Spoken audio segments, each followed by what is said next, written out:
And the lesson isn't about how you treat your spouse or your girlfriend or whatever. It's about how you treat human beings. Take ownership of the world around you. You know what I mean? People these days say be the main character, but stop waiting for somebody else to lead. Let's go.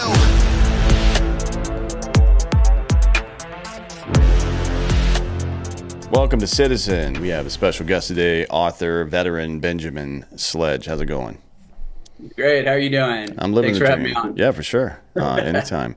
So, we're going to talk about a lot of stuff today, but let's start with you. Where were you born? Where'd you grow up? So I grew up in Oklahoma, which is kind of like the buckle of the Bible Belt, if you know anything about that. But Tulsa area, a small suburb called Broken Arrow. So I know like all the Indian names for everything in the surrounding area. So it's funny when people, are like, where are you from? I just typically say Tulsa, but there's other areas I grew up in that are kind of more native to home that are tough to pronounce. Okay. Tulsa, Oklahoma. Nice. And what did you do there when you were in high school? Did you play sports or what was it like there? I don't really know much about Tulsa. Yeah, I mean, it's kind of this up and coming place now. But growing up, I was kind of a skinny, dorky kid who got beat up a lot, and that was just kind of I mean, I grew up in the '80s and '90s, so it was just like you either learn to defend yourself or you just kind of weather the storm. So I played soccer a lot growing up, but eventually I moved into martial arts, into karate and then jujitsu for a little bit, just finally back into it. But those were predominantly my main sports. Sweet. And what about your family? Do you come from a military family at all, or is that something new for you? Because you No, obviously you were in the military. Yeah, very long lineage of military history. I've actually just found out a lot more. I had a guy contact me who was like, "Hey, man, I'm your cousin," and I was like, "All right, that's weird." Was he a Nigerian prince that needed $100, but then He he'll did. give you a million? Yeah, yeah. At first, it was really sketchy.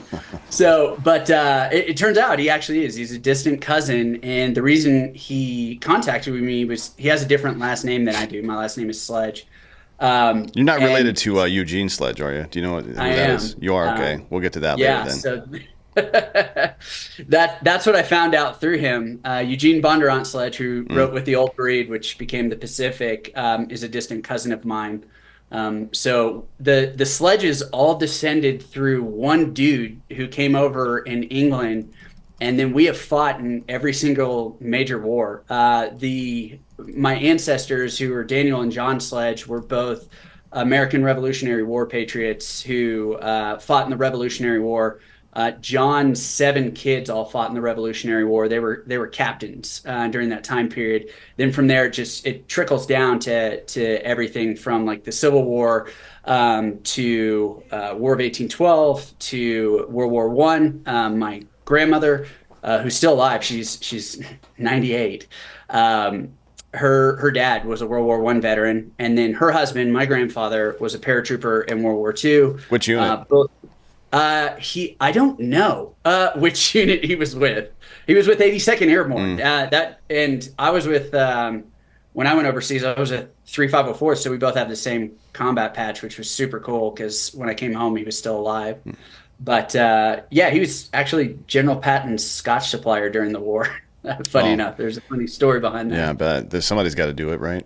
Yeah, he missed the D-Day jump is how it happened. He caught pneumonia, probably saved his life, and got transferred to Germany under Patton's third ID. And him and his buddy, they were officers. They decided that they would hijack a mortuary affairs vehicle and fill it to the brim with Johnny Walker Red. Took it back to the O Clubs, ended up heroes. Patton walks in, my grandfather's blitzed.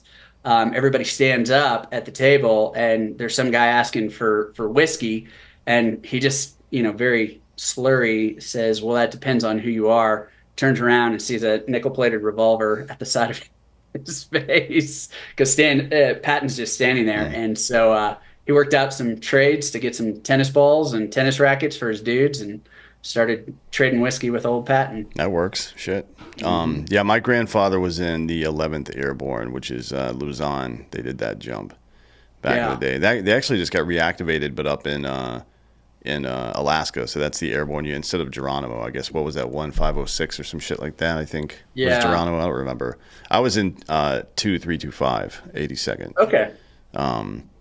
which was nice because everybody was competent. That's always nice, isn't it? Yep. So let's get back into this. So family stuff. It turns out you do have some connections, but for yourself, what was it that made you decide to join the military? It's a joke. I think a lot of times that it runs in the blood. That guy who contacted me, funny enough, he's like, actually, there's this warrior gene that they're discovering, and it's not like what you would think as far as warrior, but it's more you're more apt to take risks, be more aggressive when confronted, kind of just natural DNA personality traits. So for my family, I think what it really was for me was my grandfather. I was just grew up, idolizing him and his time during World War II. Like a lot of the greatest generation, we looked to just a bunch of farm bred kids who sacked up and fought Hitler was kind of really inspiring to me. And then as I started getting older and looking to graduate high school, I had to figure out my next steps because my parents are like, "Hey, you're turning 18, you can't live with us. So like get out of the house. We don't care where you go, figure it out." And they wanted me to go to college, and we kind of grew up lower middle class. And my dad was a nurse at the time when it wasn't popular, and head of director of nursing at a hospital. And worked with like a lot of AIDS patients during the early crisis on. So it was a very weird time for me to grow up. Especially thinking, my dad's a doctor because he comes home in scrubs, and then kids are making fun of him because he's a nurse, kind of thing. And for me, I just realized that I needed to take a next step. I didn't know what I was going to do. My parents wanted me to go to college, and I was like, well, I've always wanted to join the military because I had posters all over my wall from, the Marine Corps posters, like the Semper Fi, Mm-hmm. and then the Army old school ones that they've since reverted back to, the Be All You Can Be. And I was like, I think this is a really good way for me to pay for college. And so December of 1999, I enlisted.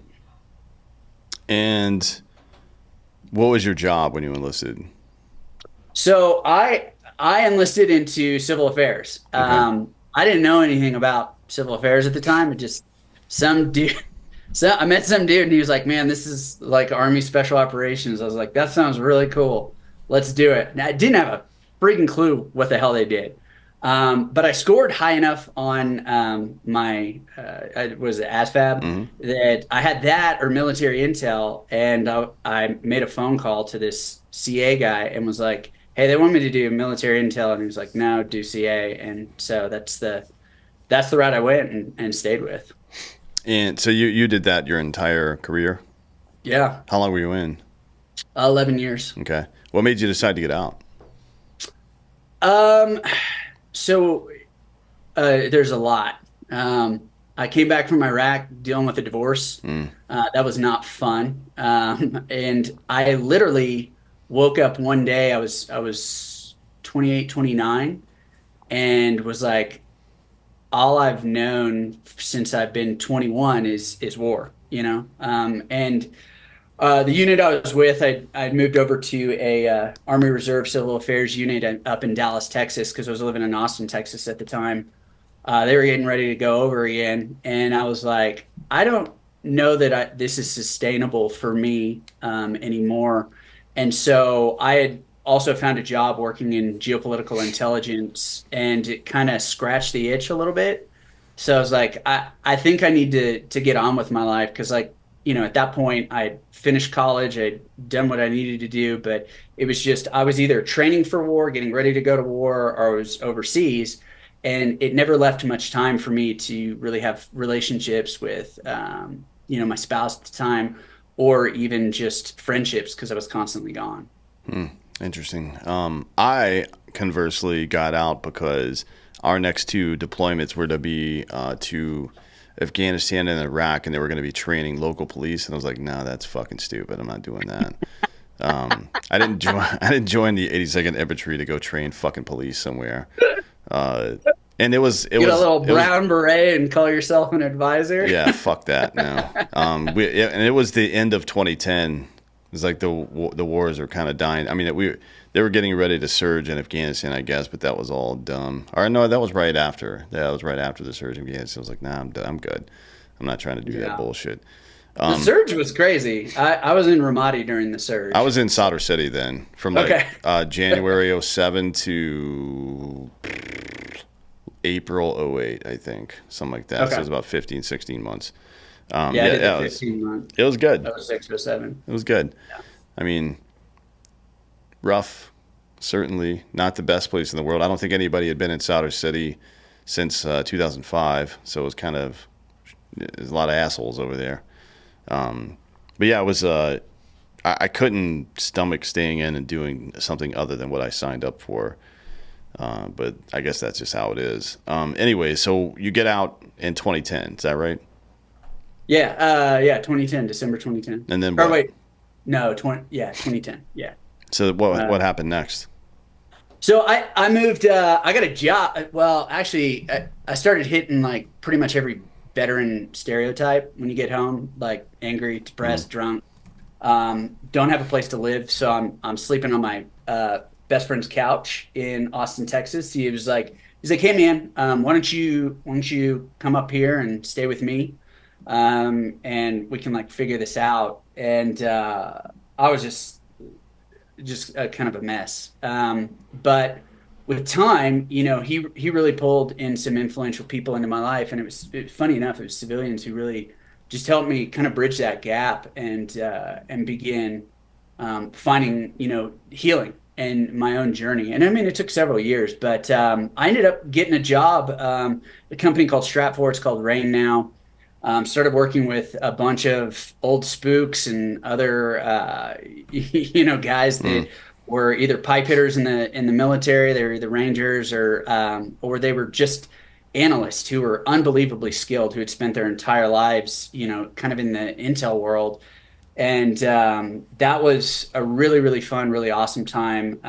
One of my close friends came out of that, a guy named Peter Zion, and we still work together. He's a geopolitical strategist who wrote a New York Times bestseller called "The End of the World Is Just the Beginning." And so just staying in that world was a lot of fun. But I realized as I kind of began to heal that I wanted to help other veterans going through the same process. And that was really around the time I think we really started hearing about the 22 a day. mm, I know it's 17.6 now, but I was like, something's gotta give. And I didn't really know how to deal and talk with what I had been through. So I just kind of didn't. But I started volunteering for a nonprofit in the metal music industry. It's called Heart Sport. It was founded by Jake Lewis, who's the lead singer of August mm, Burns Red.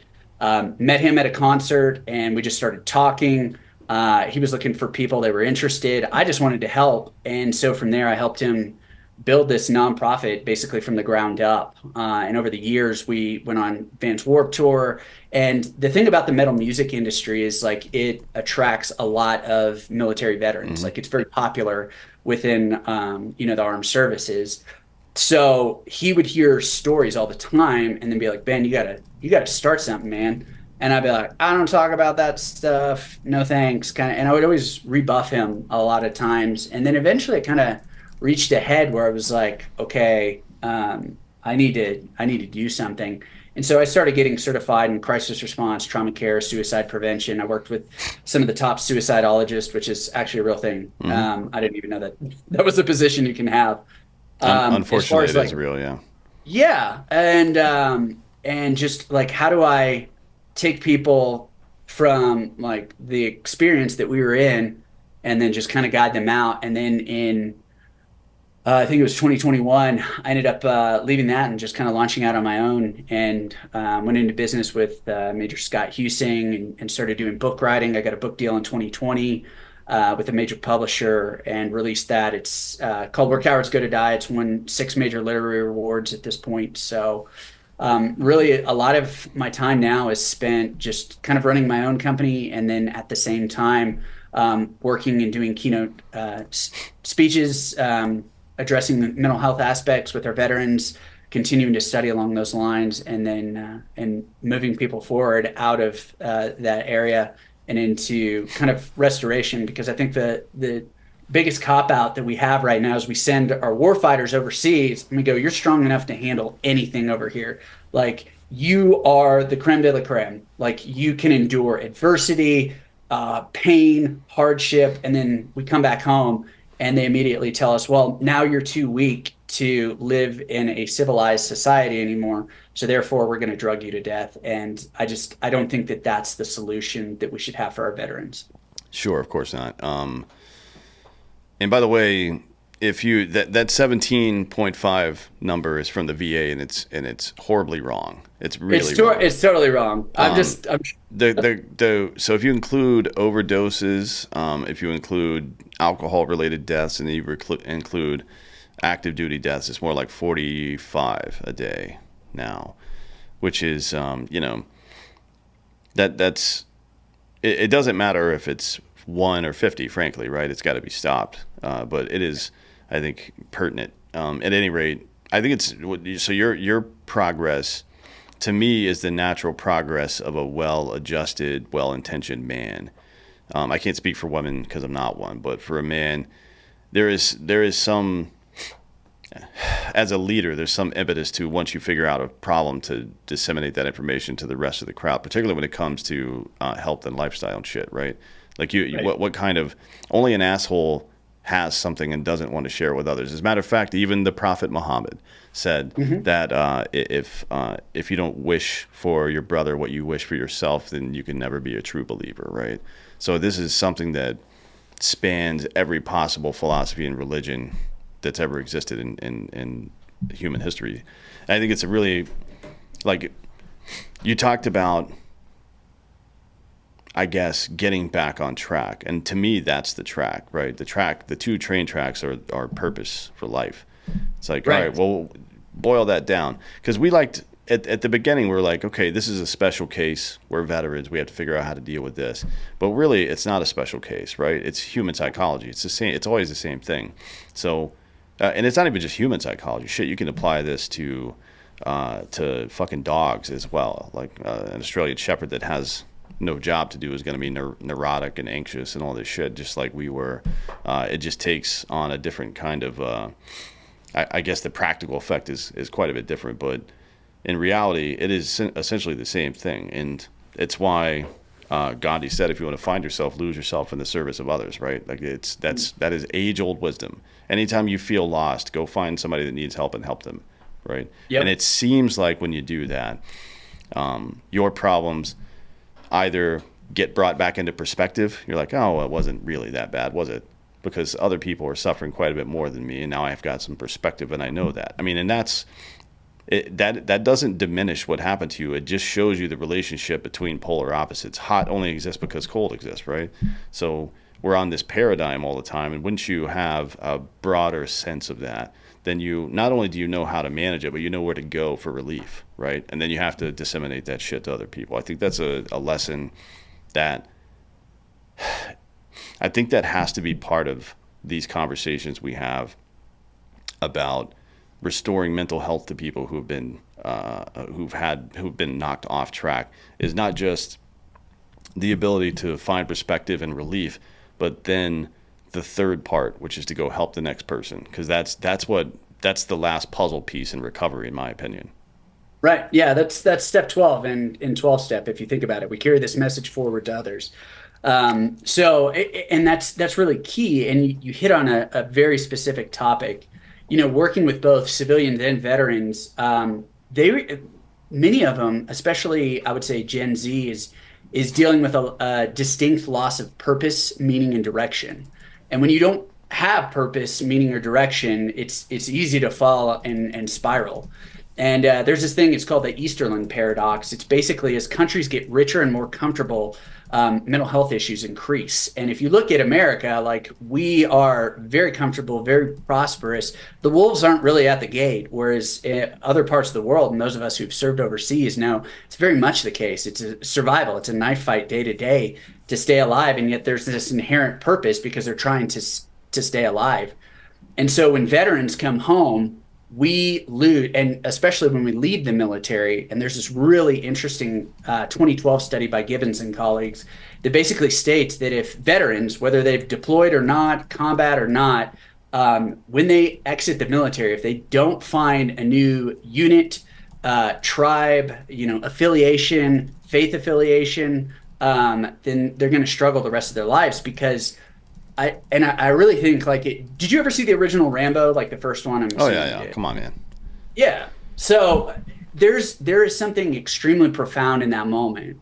At the end when Colonel Sam Trotman comes in to like talk Rambo down as he's got this assault. And Sylvester Stallone goes on that diatribe that's just I think it's prophetically haunting, and I read about this in my book. Is he talks about when he was in the military, he could fly $1 million Mm. gunships. There was a code of conduct. I got yours, you got my back. And when you leave the military, that's not the case. Everybody's trampling them, the person in their office to get to the top. And with us, we have the mentality of leaders eat last. Mm. And so when you kind of exit that environment and as Rambo goes on, he was like, now I can't even hold a job at a car wash anymore. He had mission, purpose, direction. He was given responsibility over $1 million equipment. He had people that cared for him. And what happens is when we exit that and that we don't feel we have that purpose and direction, it's easy to think, well, it's never going to get any better. And what's weird is, most veterans will admit this, but we kind of struggle to admit this. It's like, man, I miss war. Like even as terrible as it was, because there was this simplicity of a mission. You had the men who had your back, and it wasn't all the distractions of cell phones, social media. It was just you and a band of brothers. And out of that, it gave you such a distinct and profound sense of purpose that, like, notice we never struggle with mental health issues while we're overseas and fighting a foreign enemy. It's always when we come home. Mm. Yeah, I think it's kind of funny. People used to make fun of Rambo a lot back in the day, even during the GWAT, and turns out it's one of the more accurate representations of post-traumatic stress, not just in an emotional way, but a practical way. And yeah, Right. it's like, I mean, imagine to that point, it isn't just about veterans specifically. I think it's part of the human condition. You could imagine somebody that was like a banking CEO working at McDonald's, right? That's kind of how it feels, except for map it onto something where it's patriotism and protecting your family and shit, like core elements of what it means to be a man.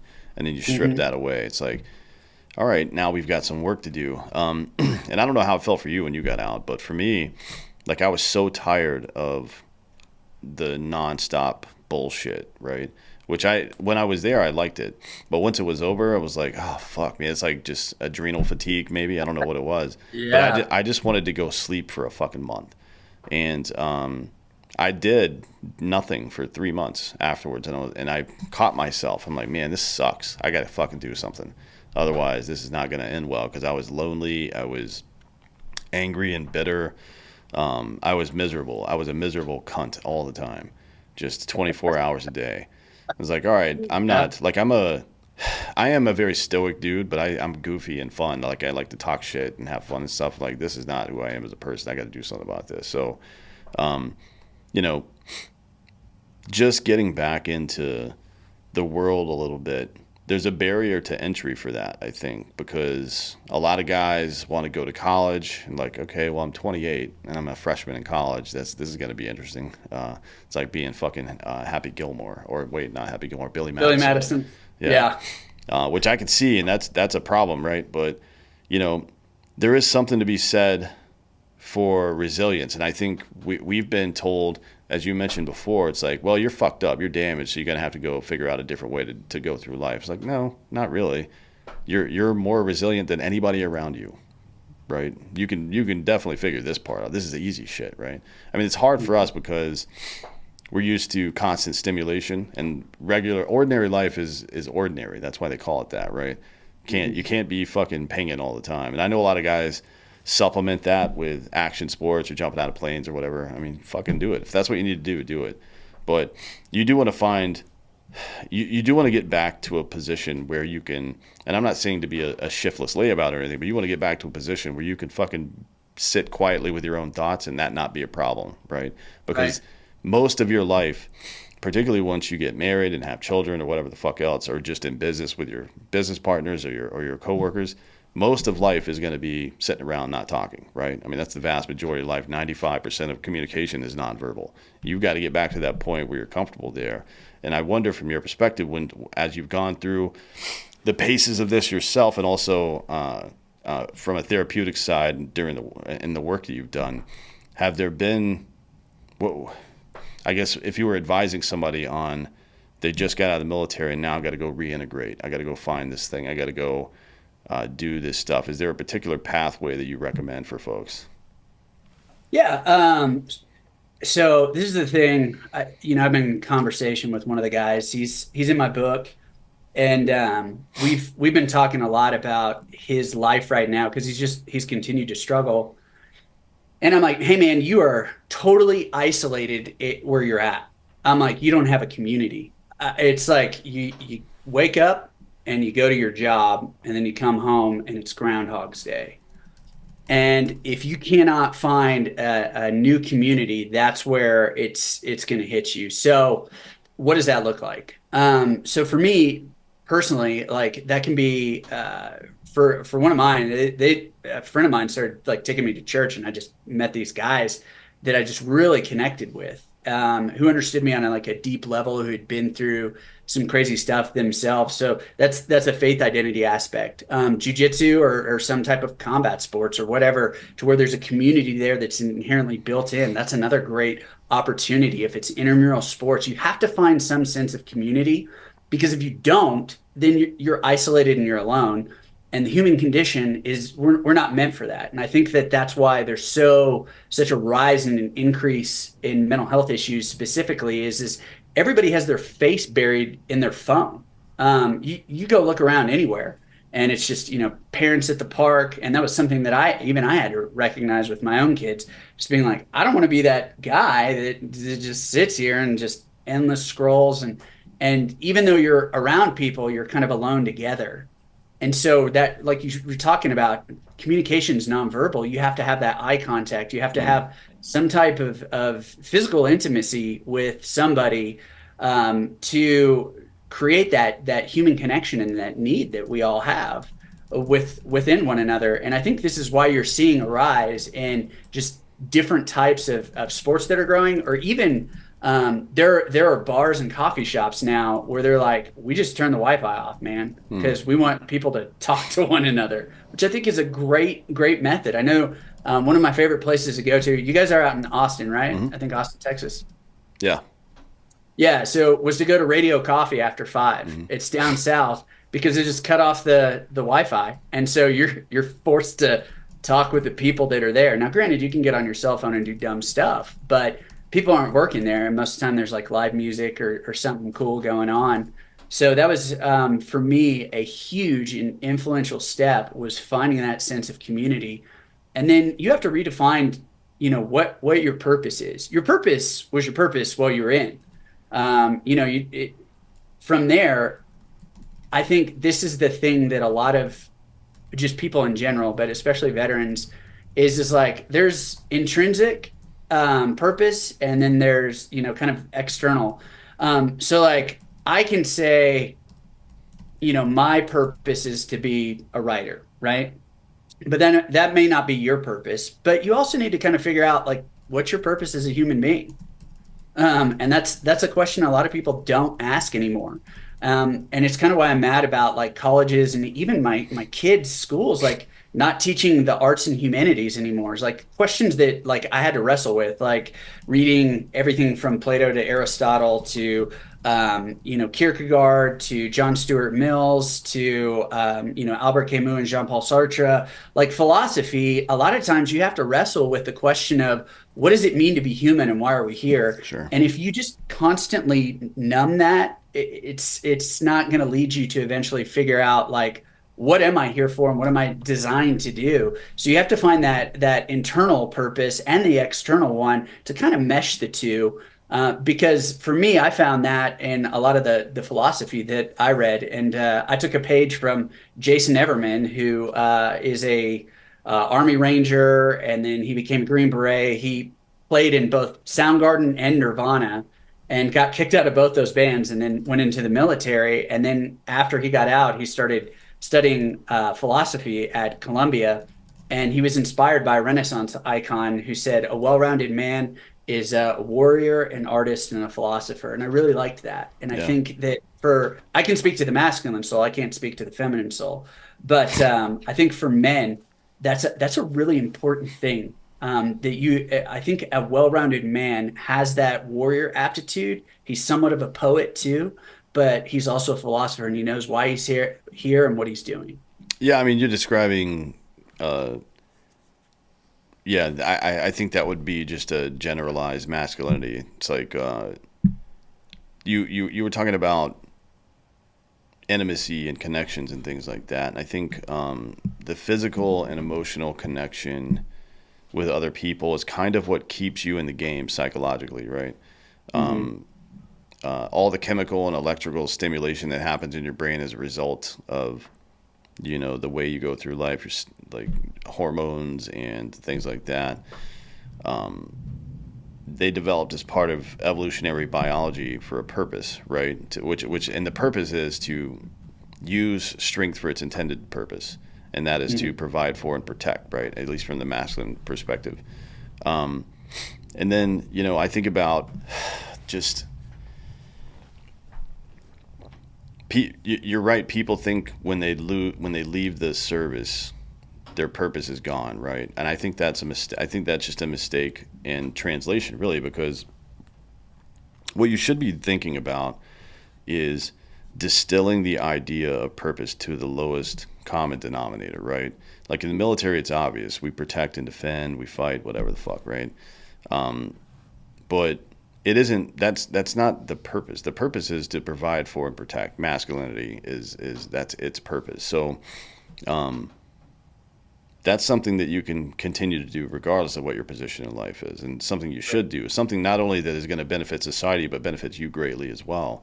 And you know the fact. So I think the American warfighter specifically is really interesting because it's it's unique insofar as it's an all volunteer military that will go anywhere to defend anybody, right? So you wonder what is it and I'm not talking about the brass or the politicians. They're all shitbags for the most part, but the people that sign up for I this stuff, agree. yeah, the people that sign up to do this stuff, they're legit dudes. So it's like, you know, I think the difference is that it's something called Ken selection in psychology. It's how you, as a human being, when you're going through life, decide who falls under the umbrella of the family moniker, right? Like it doesn't. Sometimes it's people who are related to you. Sometimes it's not. Oftentimes it's people you choose over time. I think mostly it's people you choose over time. And Yeah. the difference between people who sign up to go defend others, whether it be first responders, police, fire, fucking military, whatever it is, right? I think the difference is they have this ideal of America in their head, individual liberty, and I'm going to defend anybody that fucking agrees with that, right? Because that idea is so important to me that if you agree with me on that, then you're my family no matter what. And that happens without regard to race or ethnicity, sometimes even nationality. Uh, and I think it is. I think it's an understanding that liberty is a privilege earned in blood and honor, right? Like you mentioned before, going to shithole countries and seeing what what despair really looks like. You know what I Oh mean? my gosh, I mean, yeah. it's different over there. So I think this idea, like when you're getting out of the military, I think maybe think about this. A threat to liberty anywhere is a threat to liberty everywhere, right? You cannot abide that. The King of England said to John Adams one time, when John Adams was his usual frank self, an honest man will never have any other. And I think you have to live that life every day. That's your purpose now, is to be an example to people. And remember that you're trading, when you're out there in the world as a veteran, you're trading on the honor of everybody that's worn that fucking uniform, everybody that's flown that flag on their shoulder. And that means you've got to fight for each other, because you know in a way that other people will never understand that we can't do this alone, right? So the fact Yeah. is that you cannot allow yourself to black pill, you can't allow yourself to disassociate from the organization that is our culture, because not only is it going to fuck you up, but now that's a value loss for everybody, because you have the skills and the ability to navigate this stuff like other people can't. Yeah. And it's funny, you brought up, and, and that's the thing. Like when we go overseas, you see what the rest of the world is like, and it's kind of like, I don't know if you've seen Shane Gillis's comedy special, Beautiful Dogs, where Mm-hmm. he was like, I went overseas, and he was like, they fucking suck. Mm-hmm. Like he was like, America's awesome. And when you get back in it and everything, it really does. You kind of see it for what it is, and how the world it works, So And yeah, so it's like um, people in the states talk about the 1% a lot, right? If you have a device to listen to this, you are part of the global 1%. Most people in the world live on less than $1.70 a day, I believe, is the mhm. the current stat. I think it might be 179. That number's popping up. Um, it's like, it's about perspective, right? It really is, because I mean, think about, you were on vacation for a week in a place that's warm, and then you get back to your where you normally live, and you're like, man, it's really cold around here. It's like, no, you're just adaptable. You're a human being, right? You're an animal. We adapt really well to things. So you get to choose, is what that means. Like, it's if it's perspective, that means you get to control it, because you get to control what you focus on. And I say this a lot, but you in life can only control your attitude and your effort. So this victim mentality stuff is it's poisonous, and you can understand why governments and the media would be into that. You know what I mean? Because it makes people malleable and easier to control. But the good news is that it's very easy to defeat. You just have to decide to defeat it. That really is all it takes. It's like reverse Tinkerbell. If you don't believe in it, it doesn't exist. You know what I mean? That's good. Yeah. It always seemed to me like we have this idea that the mind controls the body, and to some degree that's true. But it also works in reverse, right? So more recent studies have shown that the physical act of forcing yourself to smile and enjoy something will make your body release serotonin and dopamine and other endorphins, right? So Right. it works in both ways. And I say that because a lot of people are like, I just need to take a break, take some time off, rest, be alone for a little bit, get my shit together. It's like, not really, right? Maybe you need a day off. Maybe you need to take a day and get some sleep, 2 days maybe, but not a protracted period of time. It doesn't make sense to do that. Like, you need the physiological stimulation so your body produces all of these enzymes that you need to fucking behave normally. I mean, Yeah. and eating normally as well is a big part of it, because most of your serotonin and dopamine is created in your gut, like it's created in your stomach. 96% of serotonin. It's like, all right, cool. If you're eating like an asshole all the time or drinking yourself to death, that's not going to work. Yep. Yeah, and it really is. My wife's actually a nutritional therapist, and she always talks about how your gut's your second brain, actually. And that was the thing that I had to discover, was like a lot of, certain things that I was dealing with was, in the military, when you're a 18 and 20-year-old kid, you're just you're like, oh, look, dude, I'm on the Big Mac diet and I went out drinking last night, got hit by a Mack truck, and I feel great this morning. You try doing that in your 40s, man. I just wake up hurt now. My wife's like, what did you do? I was like, apparently I slept wrong and now my neck doesn't work, you Yep, know? yep. So, you've really got to take care of yourself in that respect. And remember that your body needs fuel like a machine, and what you put into it, garbage in, garbage out. And Hmm. that applies to all things, whether that's the content that you're consuming, or the food that you're eating. You are a product oftentimes of your environment, and not vice versa. So, Which is another good thing. I mean, there's look, some of that's out of your control, mhm. but you get to choose, right, what environment you're in a lot of the time, and you will you will rise and fall to the level of the company you keep. That is a true statement, right? And it isn't to say that when someone disappoints you, you should jettison them, because there is a opportunity to lead, right? You should definitely take opportunities to lead because it makes everyone better. But if you're on track A, which is to improve and become successful and blah blah blah, and then you're hanging out with track B people who are just existing, they're just NPCs, then you're not gonna be successful. That's just how it is, right? I mean, because you're not going to get you need both of those things. You need that community. You need the community. You need the physiological stimulation and all that stuff. And you need those people to download your ideas onto, so you can get them out of your head. Wash, rinse, wash, repeat, whatever the fuck it is. Wash, rinse, repeat. But if you get it from a source that's not a value add to you, then you're kind of just going through the motions. You know what I mean? You're not really getting. It's like eating fast food. You're not getting the nutrition socially that you really need, and it sucks because they're your friends sometimes. But you know, I mean, you got to make a choice. Like, I'm going to be successful and I'm going to be healthy and happy, and you can either come along on that ride with me or not. It's a really interesting point that you bring up too, because one of the things that I notice that we have a tendency to do is, like, the guys that you serve overseas with, like, they're your best friends. Like, Mm. all the guys that I was in war with, I'd do anything for them. And there was like a period of 10 years where we just didn't keep touch at all. And what happened was we ended up, unfortunately, my first sergeant died.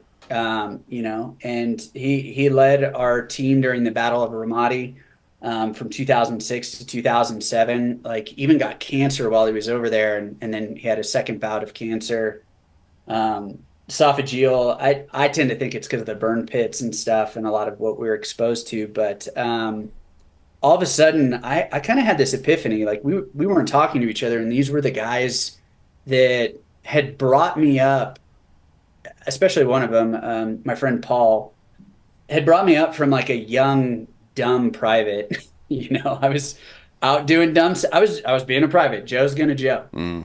and he was a non-commissioned officer who really instilled in me the values that I still carry to this day. And one day I realized, like, it is really stupid for us not to stay in touch. And that's what we do, is like, all of a sudden we're like, oh, I would die for these guys or whatever. But we never call. Mm. We think like, well, maybe they should reach out to us. And that's your community. That was your community. Like, that was my community for, 10 years. And those guys were my very best friends on earth. And then suddenly I leave the military and, like, I don't have that connection anymore, which is extremely strange. So all of a sudden, when my buddy Greg died, when he died, he did what the rest of us couldn't do in his death. He brought us all back together.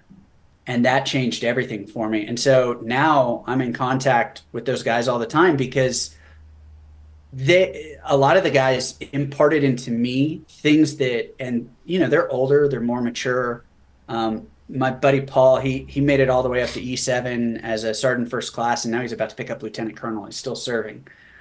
He's just, I mean, the man just has so much wisdom and life and experience that I want to glean from, because he's at that further stage of life than I am. His kids are in college now too, so there's a lot that I can still learn from him. And this is a guy that I would do anything for. and surrounding yourself with the good, because I mean there are dirt bags in the military. We all need to be honest about that. Mm-hmm. But finding the ones that were like the father figures to you that had you come up and make the right choices and become a seasoned leader, I don't know why we don't stay in touch with them. And so that's been my own change that I've made, to where I'm constantly calling these guys. I'm leaving messages, just, hey, I'm thinking about you. And then sometimes we just get on the phone for an hour and just laugh and tell dick jokes for, however long.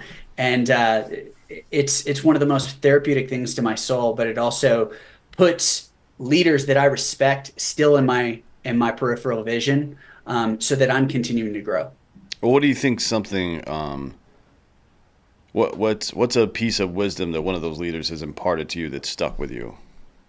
I'll tell you a funny one. Any Okay. plan executed with sufficient violence is bound to succeed. So we always joke about that Mm-hmm. one, but um, I'll tell you a story. This is probably one of my favorite stories. So when I got to Afghanistan, I was really afraid. A lot of guys, everybody thinks that they're going to be the cool guy when they go overseas, and some guys are. Some guys are the Iceman, and that was my team sergeant Paul. But he was just kind of this gruff, like he was one of those rare breeds of guys that you could make him hump a million miles ruck marching, and he would never complain. It could be cold, it could be rainy, it could be hot. He just didn't complain. He was that guy. And I wanted to stay behind because I was on part of his four-man team. It's civil affairs team Alpha, and he wanted to go out to the border where it was crazy. So I start kind of being subversive. I start being a worse soldier than I already am, and he wakes me up from like a nap. We're staying in these GP medium tents in the middle of Kandahar before we're supposed to fly out. And he's like, "Hey, Hollywood, walk with me." And Hollywood was my nickname because I was a dumbass, Mm-hmm. basically. And we sit down next to this area called Thunderdome, and it's literally where all the Joes would go if you had beef to go beat the shit out of each other. There's all this twisted metal mass because this is early on in Kandahar. It's like 2003, and he looks at me and he says, "I understand that you asked to stay behind and work with headquarters, you know?"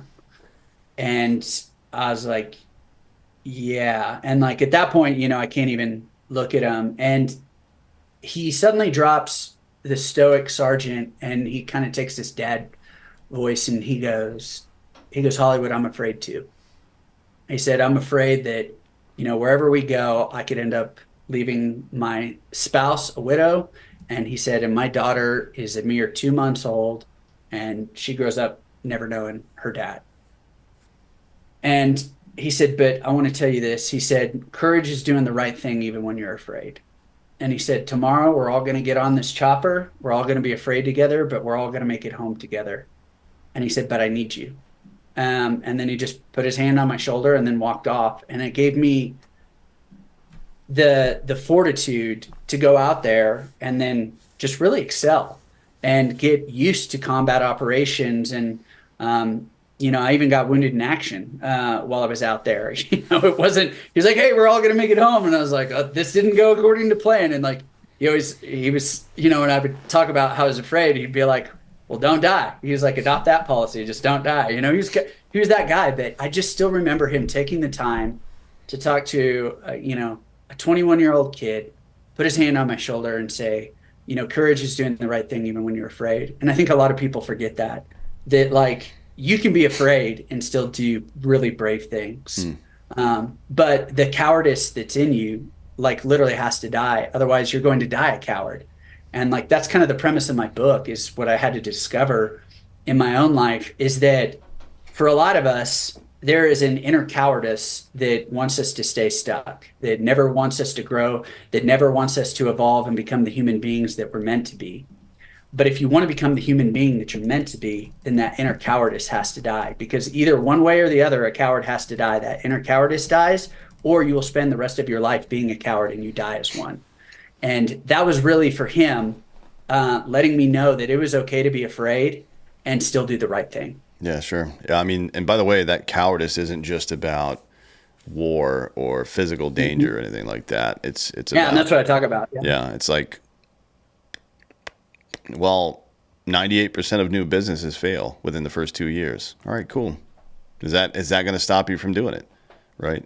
Right. It's there is certainly a limit to the amount of potential any human being has. That's just how things work, right? That's how physics works even. But there's no reason for you to lower your own ceiling. That doesn't make any sense, right? I mean, to what purpose would you do that? To quell and feed your inner coward? That's the answer.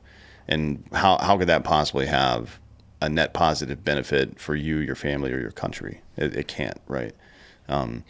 That's what, you know, when we all do better, we all do better.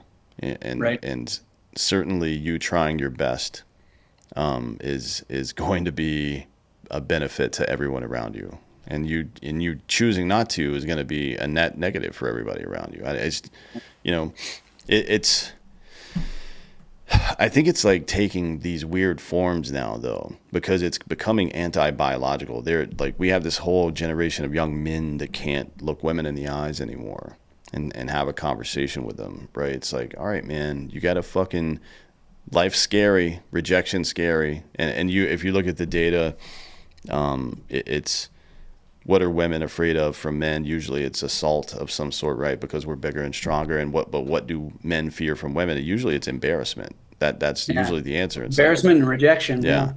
Yeah. So it's like, all right, cool, man. Maybe your cowardice isn't about, like, maybe you think of yourself as somebody who can go to war, somebody who would stand up for what's right or this or that. But what about the soft skills in your life? Are you being a coward there? I think it's really important to fucking look at that stuff, because that's, again, life isn't these, it isn't the culmination of of like 4 or 5 big moments. It is the thousand, like Tim Kennedy likes to say, it's the thousand little choices you make every fucking day that determine your outcome. And the first step, as it is always, is to be aware of that shit. You know what I mean? Like, think of it in turn, again, reduce it to the lowest common denominator. Am I brave? Right? What does that mean to be brave? It's like, all right, cool. Like, here's what I won't recommend is patting yourself on the back and calling yourself brave every time you walk out the front door. Maybe don't think of it that way. But you know, I like to think of it in terms of the negative for that reason, because I think it is something to us. I think bravery and heroism is something to aspire to, frankly. I think it's a good thing for society, where young men look at the sacrifice of others and be like, you know what, I can do that too. But look, think of it in the negative as well. Like, I'm not going to let my family down, no matter what it is, right? So it's not just about going and fighting wars, even though America does like to do that pretty fucking frequently. What about the day-to-day war? What about the war to protect, not just physically but emotionally and socially, your family or your country, right? Like, these are all things, these are all battles that we are engaged in all the time. And if you can't identify cowardice in yourself, then it's going to come out. Right. Yeah. And that was the biggest thing.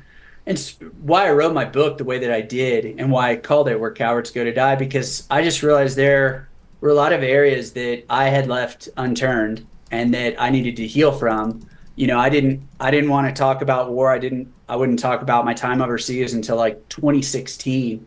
And it was 10 years after I had gotten home from, Ramadi, and during that time period. And that's, it's also why, like, when people just get on like social media and talk about their trauma, I'm like, I don't know that that's really trauma, like, unless you've dealt with it. Because like it took me like 10 years before I could even like just formulate like just the shit that I had been through, and the guilt and the shame that I had felt for some of my more violent actions overseas. I tell this story in the book where I almost had to shoot this little girl, and I mean, it still haunts me. Like, I didn't, but like you go through that mindset of like, well, what if, what if this had happened? What if that had happened? What type of person would I be? And you can't dwell on the past. You have to think about looking forward to the future. And you're right. Like, I want my son to be brave and affectionate, bold, and then let him know that it's okay sometimes to be scared, but like we're gonna get back up. One of the key things that I'm doing right now with my daughter, she's 7, about to turn 8, is I started instilling in my kids the warrior ethos. Never give up, never accept defeat, never leave a fallen comrade behind. Mm, I don't really have to place the mission first, but one of the things that I was never taught growing up is like, hey, just be kind to people at school.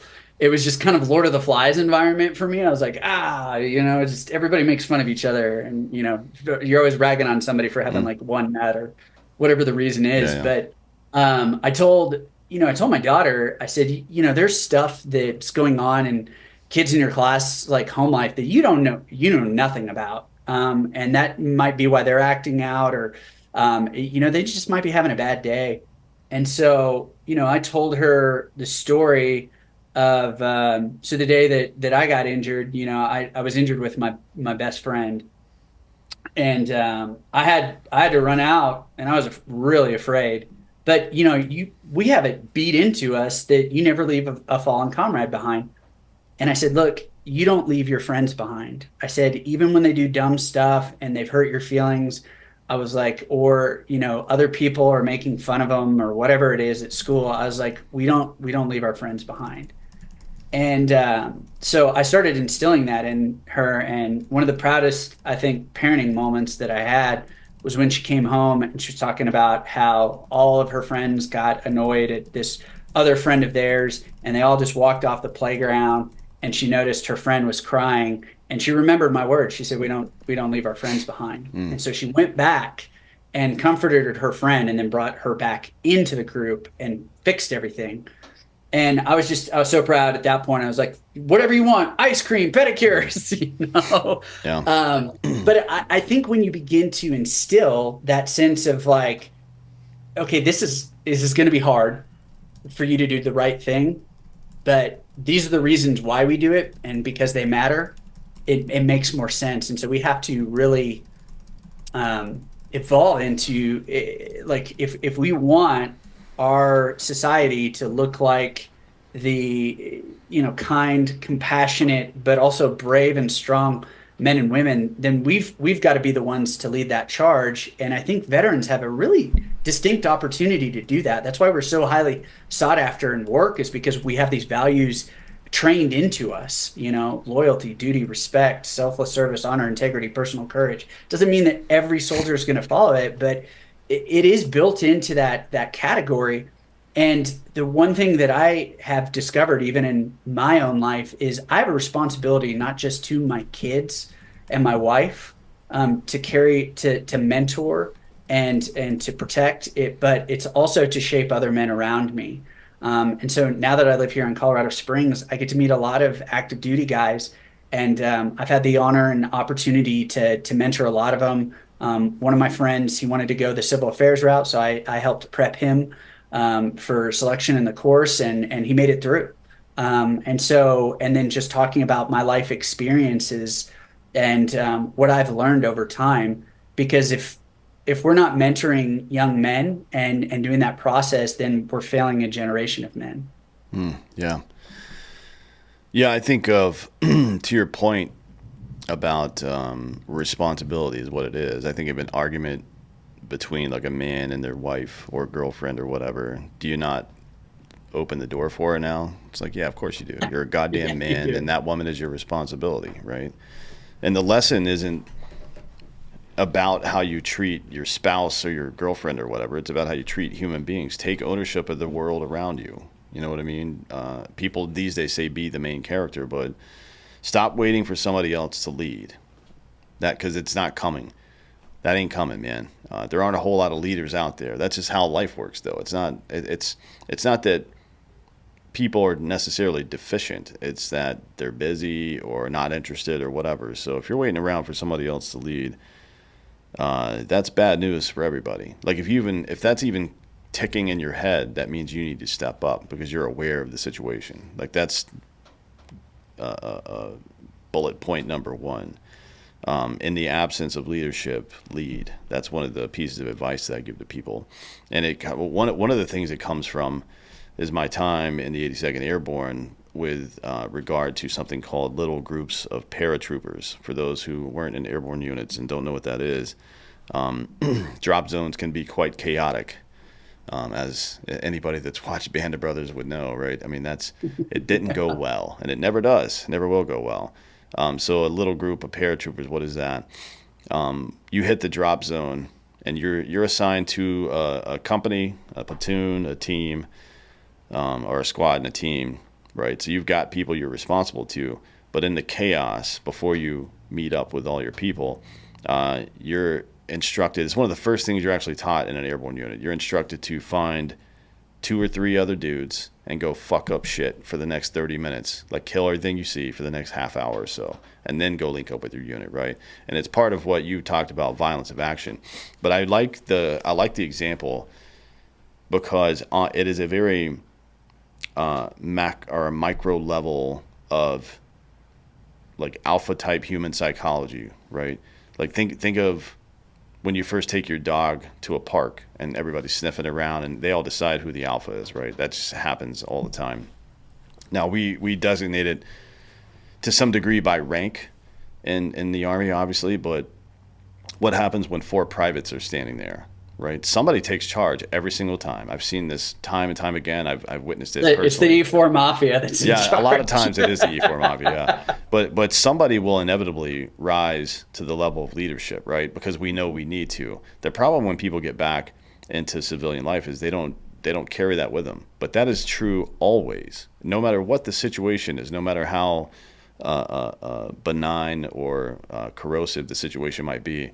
It requires leadership to navigate it, right? To get all the benefit you can out of the benign situation and to survive the corrosive one. So it is incumbent upon people to just be aware of that. And I'm telling you, to the listener out there, if you're just aware of that, then you will start to find yourself in leadership positions, whether you want to be or not. Just accept that role. Defeat that cowardice in yourself.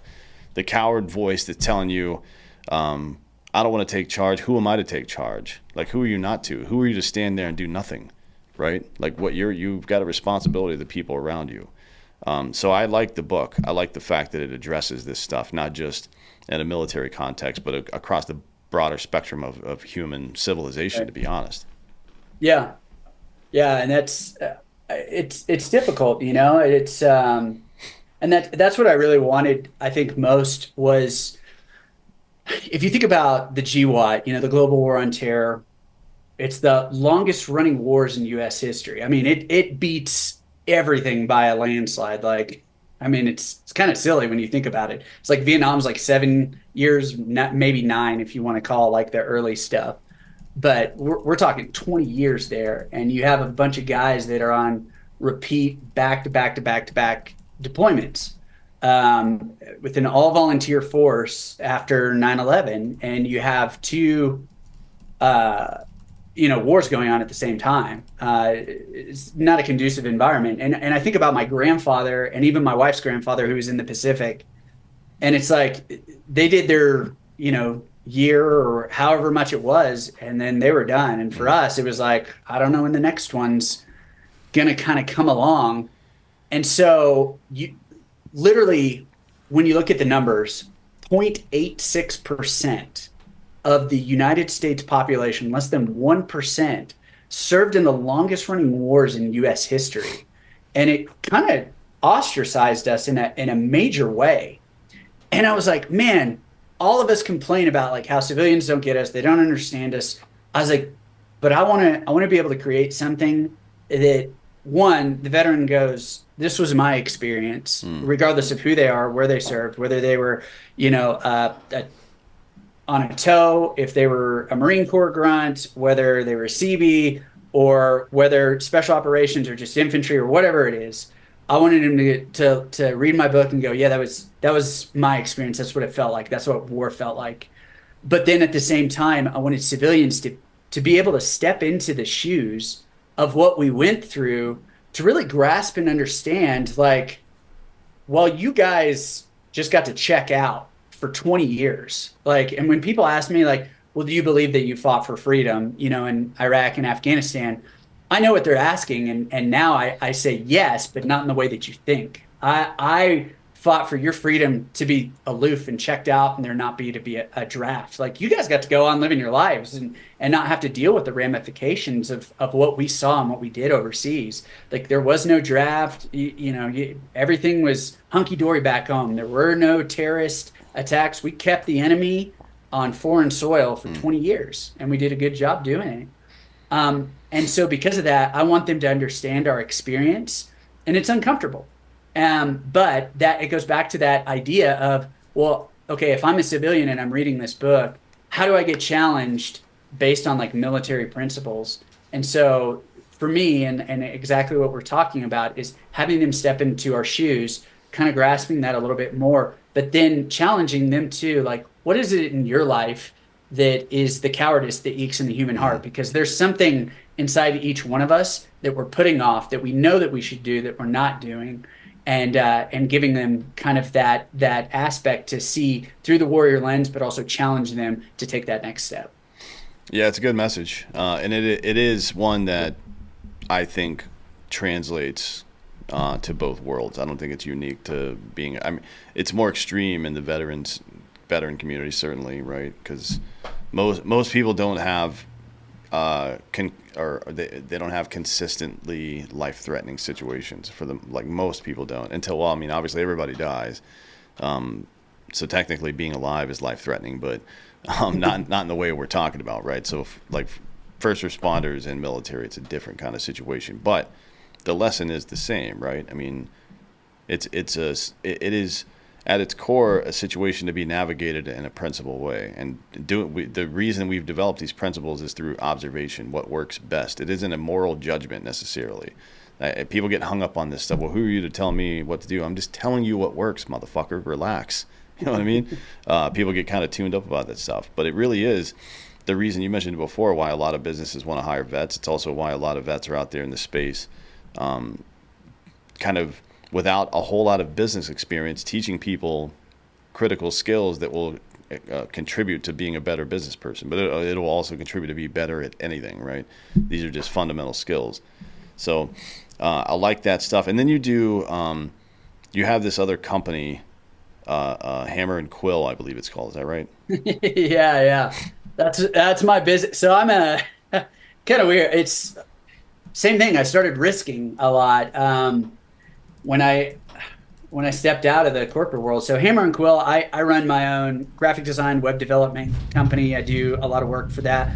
But then I do writing and ghostwriting. I've written books that have been endorsed by, Patrick Lencioni, who's a business guru. I've written books that have been endorsed by Cal Newport. I've helped on books there. Some of the books that I've worked on recently just got named as like Financial Times, like big book of the month or something of that nature. And then I do speaking and keynote. So I kind of became a jack of all trades, but it's more like really creative content creation because I've always been a creative. I loved art classes growing up. I played saxophone in the band because I thought like Kenny G was hot back then, and I thought it was going to land all the ladies, and I was so wrong. Yeah, that was definitely not right.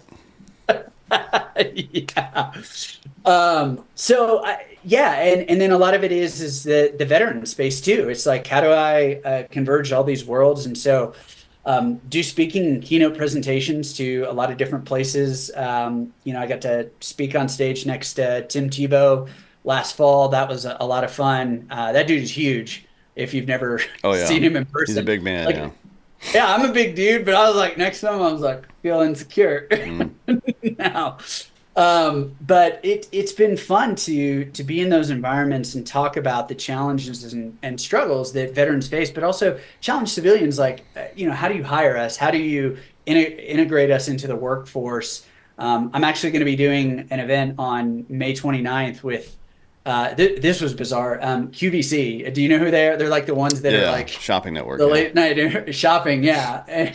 And they wanted to do like a veteran fireside chat. Is just about the things that veterans go through and deal with. I was like, am I hawking knives or what's going on? But they want to talk about that. They want to bridge that civilian soldier divide. So in everything that I do, I've taken my military expertise and said, let's do it with excellence and let's create a quality product whether that's a book that I write or a contract that I do, or I get hired to do an essay for like the Daily Wire, the New York Times, that's going to impact people in a positive manner and isn't destroying them like so much of the world is, whether it's, the psychological operations that we see so much in kind of like media content and social media, especially, so that people feel uplifted, empowered, and brought up. So that's kind of what I do. I took everything that I learned and then just kind of threw it in a cauldron, and whatever it spits out now is whatever comes out.